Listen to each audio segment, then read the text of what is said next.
5वें साल पर विध्वंसक होती जंग को लेकर खबर बहुत बड़ी है। रूस के बेलगरोद में यूक्रेनी हवाई हमला, जहां यूक्रेनी रॉकेट हमलों से कैसे बेलगरोद दहल गया। आपको बता दें, यूक्रेन ने 20 विनाशक रॉकेट से अटैक किया। तो यूक्रेनी रॉकेट हमलों से बेलगरोद कैसे दहला, ये लेटेस्ट तस्वीरें हैं। 20 विनाशक रॉकेट से हुआ अटैक। यूक्रेन ने इस हमले को अंजाम दिया है। बेलगरोद में यूक्रेनी हवाई हमले को लेकर यह पहली बड़ी खबर। अब एक और तस्वीर, दूसरी बड़ी खबर। यूक्रेनी हमलों के बाद बेलगरोद में ब्लैकआउट और हमलों के बीच ही रूसी एयर डिफेंस सिस्टम भी एक्टिव है। यूक्रेन के कई ड्रोन्स को आसमान में ही तबाह करने का दावा किया गया। देर रात हुए उन हमलों की तस्वीर भी आपके सामने और उसके बाद ब्लैकआउट की यह स्थिति। खबर यह है कि लगातार हुए इन हमलों के बाद अब रूसी एयर डिफेंस सिस्टम भी एक्टिव है। बेलगरोद में ब्लैकआउट, यूक्रेन के इन हमलों के बाद ब्लैकआउट। हालांकि यूक्रेन के कई ड्रोन्स को आसमान में ही तबाह करने का दावा भी किया गया। अब बेलगरोद से ही तीसरी बड़ी खबर, यूक्रेनी हमलों से धमाकों की एक और तस्वीर। इन धमाकों की गूंज से कैसे बेलगरोद दहल गया, यह देखिए तस्वीर।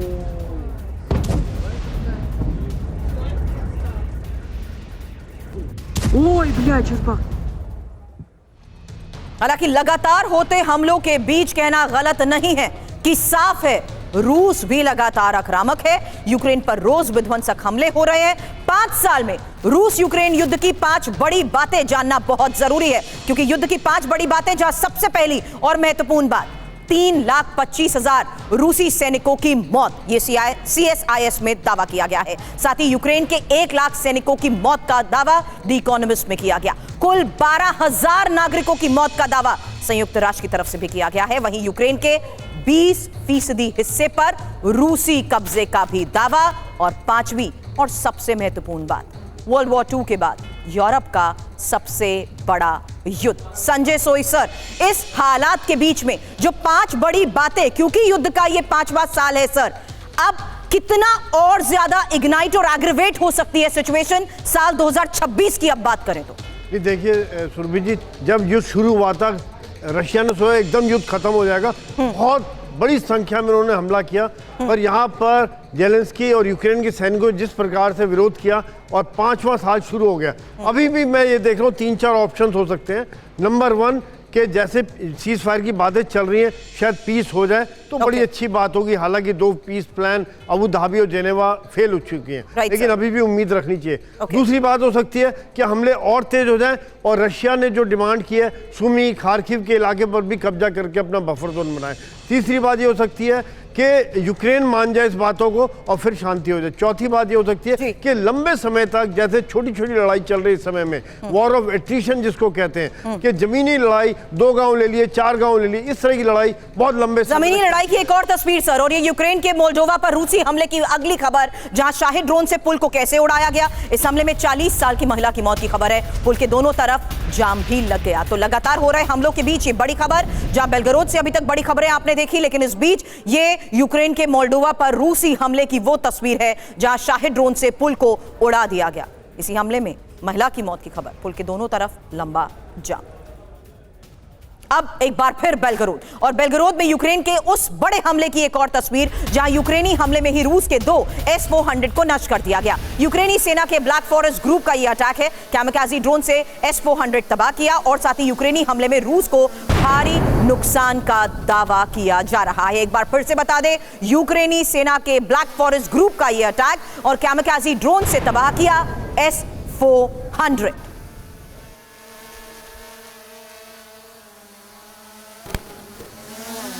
अब एक और बहुत बड़ी खबर है, खबर जेलेंस्की से जुड़ी है। तीसरे विश्व युद्ध पर जेलेंस्की का यह बयान है, तीसरा विश्व युद्ध जारी है। पुतिन तीसरा विश्व युद्ध लड़ रहे हैं। युद्ध को फैलने से रोकना होगा। नेटो की भूमिका निर्णायक होगी। पांडे सर, अगला सवाल आपसे करूंगी, क्योंकि क्या वाकई तीसरा विश्व युद्ध जारी है? जेलेंस्की ने क्या कहा, पहले यही इंफॉर्मेशन। पुतिन ने छेड़ा तीसरा विश्व युद्ध, युद्ध का विस्तार संभव और परमाणु खतरे का भी संकेत। एक और बड़ी बात, नेटो की भूमिका अहम। हालांकि बयान के मायने यही है कि रूस को रोकना जरूरी हो चुका है। नेटो सैन्य दखल दे और अमेरिका की मदद भी जरूरी है। हालांकि यूक्रेन को और हथियार चाहिए और न्यूक्लियर ब्लैकमेल का खतरा भी बढ़ चुका है। पांडे सर, ये सवाल इसलिए क्योंकि ज़ेलेंस्की जब से युद्ध शुरू हुआ है नेटो पर निर्भर कर रहे हैं। दूसरा, अमेरिकी मदद का अब तक कोई असर नहीं हुआ। जो बात सोई सर ने कही कि 2 स्तर पर बातचीत पूरी तरीके से नाकाम रही, क्या वाकई विश्व युद्ध ये जारी है? तीसरा विश्व युद्ध जारी है?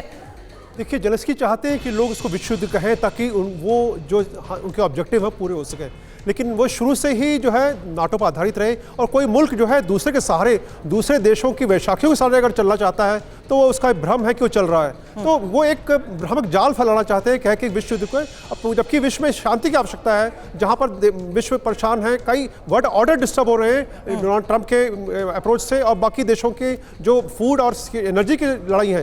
जेलेंस्की के लिए प्रॉब्लम क्या हो रही है कि अभी उनके पास सैनिकों की कमी भी है, हथियार, साजो सामान, और जिस प्रकार से रशिया ने अपने अटैक करने की नीतियों को और बढ़ा दिया है, उनकी आक्रामकता बढ़ गई है, उनके लिए जरूरी हो गया कि कैसे बचे। इसलिए वो लंबी दूरी की मारक क्षमता वाले हथियारों की मांग लगातार करते रहे, लेकिन जो उनको नहीं मिला, क्योंकि पता है अमेरिका को और नाटो कंट्रीज को, अगर वो करते हैं तो निश्चित रूप से और ये ज्वाला जो धधक रही है वो और उसकी ताप चारों तरफ फैलेगी। ज़ेलेंस्की का कहना है कि रूस को रोकना बहुत जरूरी है और युद्ध का विस्तार भी संभव है, क्योंकि यूक्रेन के खिलाफ ही रूस की बहुत बड़ी तैयारी। एक और खबर जहां पहली बार कॉम्बैट ड्यूटी में S-500 तैनात। रूसी सेना सबसे घातक डिफेंस सिस्टम से लैस है। यूक्रेनी मिसाइलों को मार गिराया S-500 और अंतरिक्ष में भी सैटेलाइट तबाह करने में ये सक्षम है।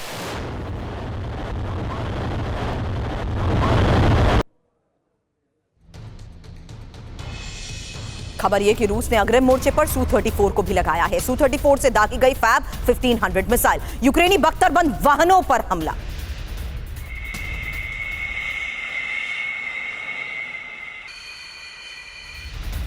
अब रूस के बड़े हमले के बाद नेटो भी अलर्ट है। यूक्रेन पर बड़े हमले के बाद एक्शन में पोलैंड। एक और बड़ी खबर, पोलैंड ने बॉर्डर पर तैनात किए लड़ाकू विमान। रात भर अलर्ट रहे पोलैंड में लड़ाकू विमान।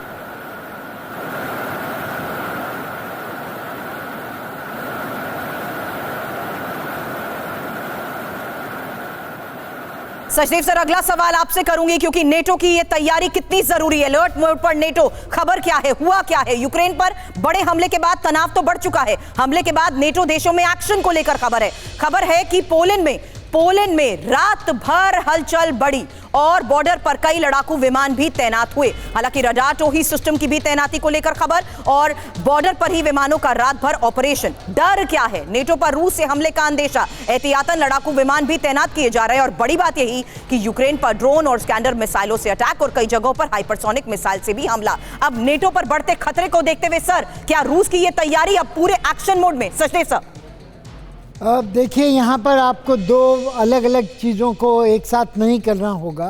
नेटो कुल मिलाकर के सामूहिक तौर पर जो काम कर रहा है उसमें उसके वो एक मोहरा है, और दूसरा मोहरा जो है वो नेटो के सदस्य देश जो अलग अलग कर रहे हैं वो अपनी जगह पर है। जो पोलैंड ने किया है वो सिर्फ पोलैंड उसके लिए जिम्मेदार है, और वो पोलैंड की अपनी राजनीतिक या आंतरिक परिस्थितियों को लेकर के हो सकता है। नेटो, जहाँ तक नेटो का सवाल है, मैं नहीं मानता कि नेटो ने कोई ऐसी अभूतपूर्व गतिविधि दिखाई है, और नेटो जो यूक्रेन की मदद करने के वायदे कर रहा था वो भी पूरी तरह से निभा नहीं पाया है। तो इसको देखते हुए मैं ये नहीं मानता कि नेटो इससे ज़्यादा कुछ नहीं कर सकता था। ख़ासतौर पे जब नेटो में यूनाइटेड स्टेट्स और नेटो के यूरोपियन मेंबर्स के बीच में जो 2 फाड़ है, उसको लेकर के भी नेटो की जो असमंजस की परिस्थिति है वो और ज्यादा खराब हुई है। बिल्कुल सर, लेकिन हकीकत यही है कि 5वां साल और 5वें साल पर विध्वंसक जंग, क्योंकि अब यूक्रेन पर रूस के विनाशक प्रहार की एक और बड़ी खबर है और ये रॉकेट और मिसाइल से भीषण हमले की तस्वीर, जहां यूक्रेन के कई इलाकों में मची तबाही।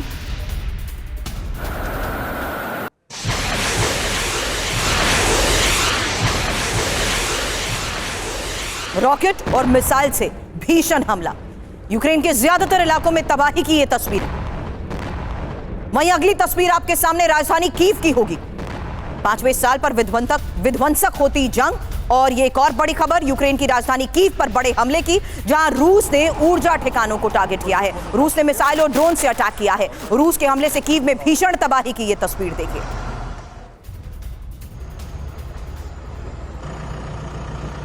अब कीव के रिहायशी इलाकों में तबाही। एक और खबर, रूसी हमलों से कई इमारतों को नुकसान, जहां रूसी फौज ने मिसाइल से हमला किया। इसी हमले में एक की मौत हुई, 15 लोग घायल। युद्ध के 5वें साल पर यूक्रेन में भी विनाश।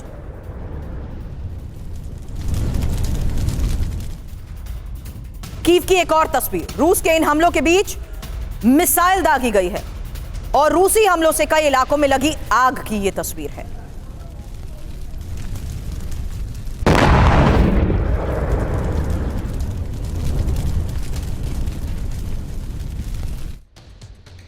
अब रूस के खुफिया विभाग के डेप्यूटी चीफ की हत्या की कोशिश पर तनातनी। बड़ी खबर बता दें, हत्या की कोशिश पर रूस ने ब्रिटेन को बड़ी धमकी दी है। हमारे परमाणु हथियार हमले के लिए तैयार हैं। खुफिया उप प्रमुख पर हमले के लिए ब्रिटेन जिम्मेदार है। खुफिया उप प्रमुख पर हमला, रूस ब्रिटेन में भिड़ंत। बड़ी खबर क्या है, रूस ने क्या कहा, पहले सुनिए। खुफिया उप प्रमुख पर हमले का ब्रिटिश कनेक्शन, गोलीबारी करवाने में ब्रिटेन का हाथ और ब्रिटेन ने यूक्रेन के हाथों हमला करवाया। हमले की कोशिश में 3 देशों का हाथ, हमले में ब्रिटेन सबसे ज्यादा जिम्मेदार। हालांकि धमकी यह है कि हमारे परमाणु हथियार हमले के लिए पूरी तरह तैयार हैं, अपने लोगों के लिए कुछ भी करने के लिए तैयार हैं। बता दें, रूसी खुफिया एजेंसी GRU के डेप्यूटी चीफ पर हमला हुआ था। 6 फरवरी को उनके घर में कुछ लोगों ने अटैक किया था। लेफ्टिनेंट जनरल व्लादिमीर एलेक्सेव पर यह हमला हुआ था। इस बीच आसमान में रूस यूक्रेन की टक्कर की एक तस्वीर देखिए। आपको बता दें, रूस ने यूक्रेन के ड्रोन को इंटरसेप्ट किया है और अल्का ड्रोन से यूक्रेनी ड्रोन को नष्ट किया। तो आसमान में होती जंग की ये एक और तस्वीर, जहां रूस ने यूक्रेन के ड्रोन को इंटरसेप्ट किया। तस्वीर को जरा एक बार फिर से देखिए, गौर से देखिए। यह आसमान में रूस यूक्रेन की टक्कर की वो तस्वीर है जहां अल्का ड्रोन से यूक्रेनी ड्रोन को नष्ट कर दिया गया। अब यूक्रेन के ड्रोन पोस्ट पर बारूदी प्रहार। खबर यह कि रूस ने आर्टिलरी से हमला किया। रूस के हमलों में कई यूक्रेनी पोस्ट तबाह हो गए। अब यूक्रेन के अहम ठिकानों पर अटैक, जहां रूस का मिसाइल से विनाशक प्रहार। हमले में पूर्वी यूक्रेन की फैक्ट्री भी तबाह कर दी गई।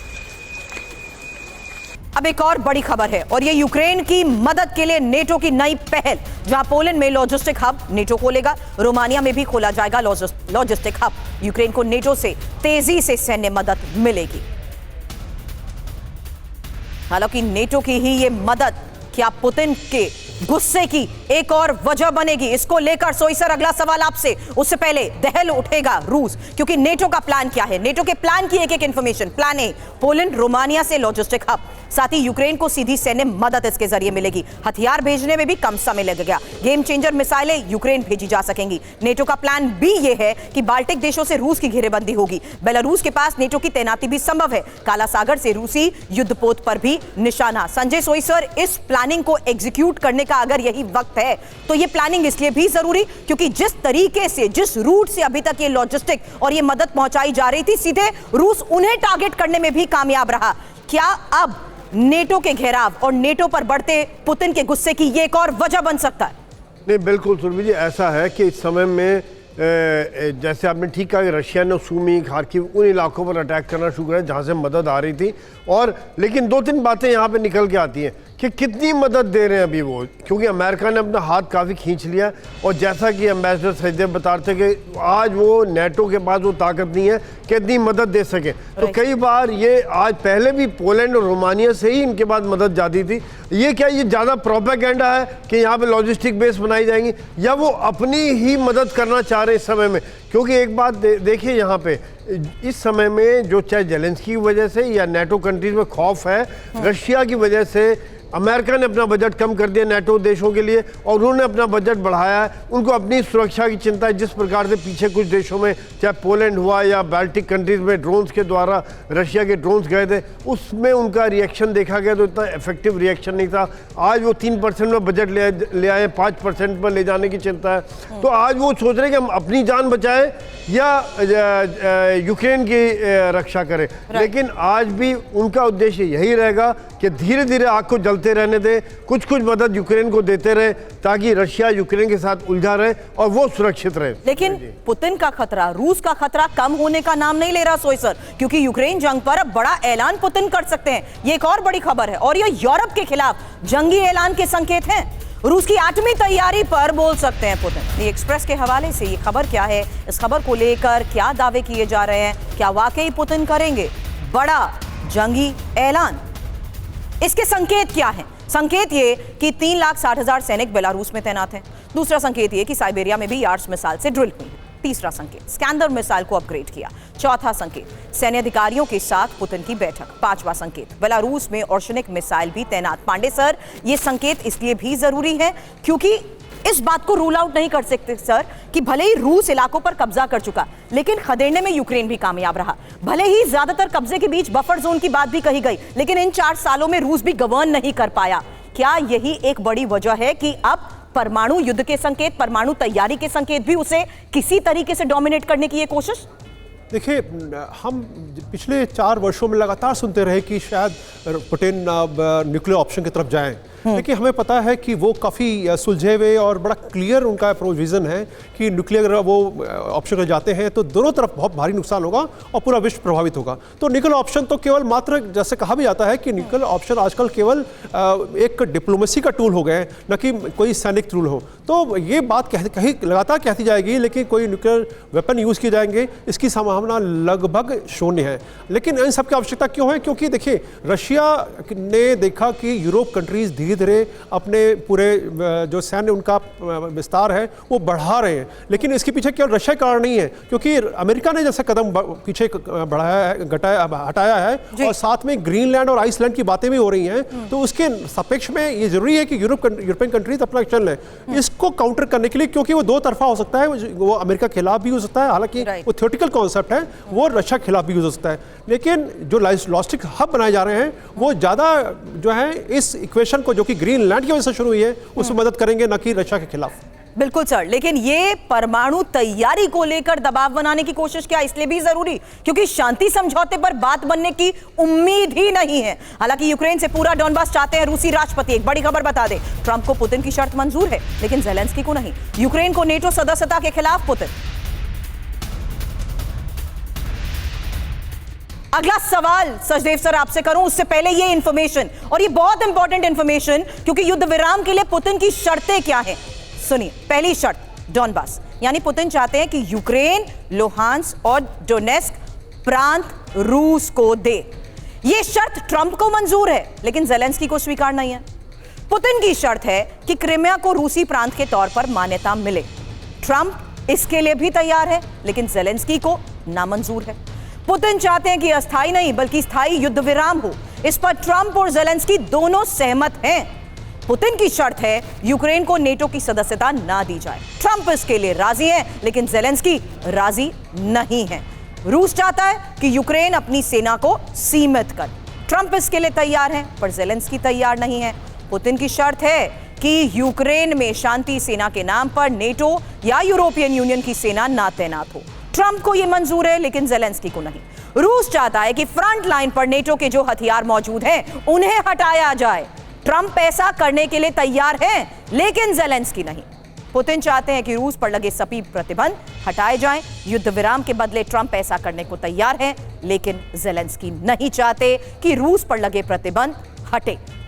सचदेव साहब, महेश सर, ये सवाल इसलिए भी क्योंकि तमाम ऐसी शर्तें जो पुतिन चाहते हैं उसके लिए डोनाल्ड ट्रंप राजी हैं, लेकिन जेलेंस्की नहीं। जी, इसमें आपको ये देखना है कि जो शर्तें हैं वो कई बार इसलिए अपनी निगोशिएटिंग पोजीशन को स्ट्रॉन्ग करने के लिए आगे बढ़ाई जाती हैं और उनमें पीछे हटने की संभावना रहती है। तो इनमें से कई शर्तें तो ऐसी हैं जिनका रचनात्मक तरीके से निष्पादन हो सकता है, जैसे कि बफर जोन बनाया जा सकता है, जैसे कि नाटो के बजाय और देशों की सेनाएं वहाँ पर युद्ध विराम के लिए आ सकती हैं, या एक टाइम टेबल बनाया जा सकता है जिसमें कि युद्ध विराम और साथ ही साथ जो उनके ऊपर सैंक्शंस लगे हुए हैं रशिया के ऊपर, उनको एक क्रमिक तौर पर हटाया जा सके। तो ये सब चीज़ें की जा सकती हैं और इसके बारे में निगोशिएशंस होते हैं।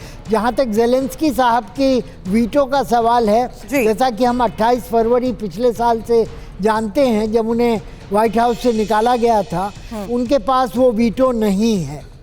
और ये वीटो उनके हाथ में देना या ना देना, ये ट्रंप साहब की एक उनका तरीका है। और ये भी कहना होगा कि ट्रंप साहब अब अपने गृह युद्ध में ज़्यादा मसरूफ़ होने वाले हैं, क्योंकि वहाँ पर नवंबर में चुनाव हो सकते हैं। चुनाव होने वो जा रहे हैं मध्यावधि के, और अगर वो हार जाते हैं इसमें तो उनके ऊपर महाअभियोग लगाया जा सकता है। बड़ी बात आपने कही कि उस फ्रंट को देखते हुए, अमेरिका के इस फ्रंट को देखते हुए डोनाल्ड ट्रंप की इस रणनीति का एक बहुत बड़ा फैक्टर ये भी है, जहां खुद अमेरिका के हालात के बीच डोनाल्ड ट्रंप उलझे रह सकते हैं। लेकिन नेटो को रूस की न्यूक्लियर चेतावनी। एक बड़ी खबर यह कि एटमी हथियारों के टारगेट से एस्टोनिया होगा, और एस्टोनिया में एटमी तैनाती तो अंजाम विध्वंसक। हालांकि नेटो एस्टोनिया में ना करे हथियारों की तैनाती। एटमी हथियारों के टारगेट में एस्टोनिया। खबर रूस की एटमी धमकी को लेकर ही है, जहां एस्टोनिया न्यूक्लियर हथियारों की तैनाती पर सहमत और नेटो के एटमी बॉम्ब तैनात करने को तैयार है एस्टोनिया। हालांकि एस्टोनिया की सीमा पर नेटो रडार सिस्टम भी एक्टिव, और साथ ही एस्टोनिया में नेटो सक्रियता रूस के लिए बड़ा खतरा है। नेटो का सदस्य देश बाल्टिक देश एस्टोनिया, रूस की सीमा से सटा हुआ एस्टोनिया। अब रूस के ही सारातोव में यूक्रेनी ड्रोन हमले की तस्वीर देखिए, जहां रिहायशी इलाकों में विध्वंसक हमला हुआ। आपको बता दें, लगातार हो रहे हमलों के बीच ये एक और बड़ी खबर है, और ये रिहायशी इलाकों को टारगेट किया गया सारातोव में। रूस के सारातोव में यूक्रेनी ड्रोन अटैक।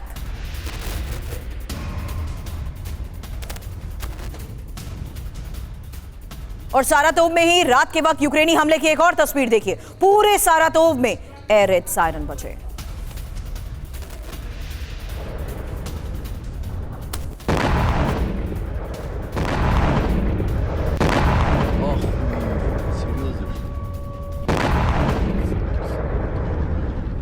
एक तरफ लगातार होते हमले, वहीं रूस और नेटो के बीच बढ़ता टकराव। खबर यह है कि यूक्रेन पर हमलों के बीच नेटो का एक्शन, और यूक्रेनी बॉर्डर पर नेटो ने फाइटर जेट भेजे हैं। पोलैंड ने अपने लड़ाकू विमान भी एक्टिव कर दिए हैं।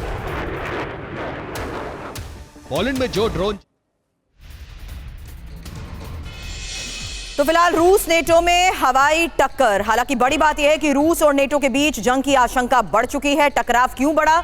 क्योंकि रूस ने यूक्रेन पर भीषण मिसाइल ड्रोन हमले किए, और मिसाइल ड्रोन के नेटो सीमा में गिरने की भी आशंका थी। नेटो ने क्या किया? हमलों के वक्त पोलैंड की सेना अचानक एक्टिव हुई। फाइटर जेट्स को फौरन उड़ान भरने के आदेश भी मिले। हालांकि एयरबोर्न अर्ली वार्निंग विमान को भी एक्टिव किया गया, और एयर डिफेंस सिस्टम के साथ साथ रडार हाई अलर्ट पर रहे।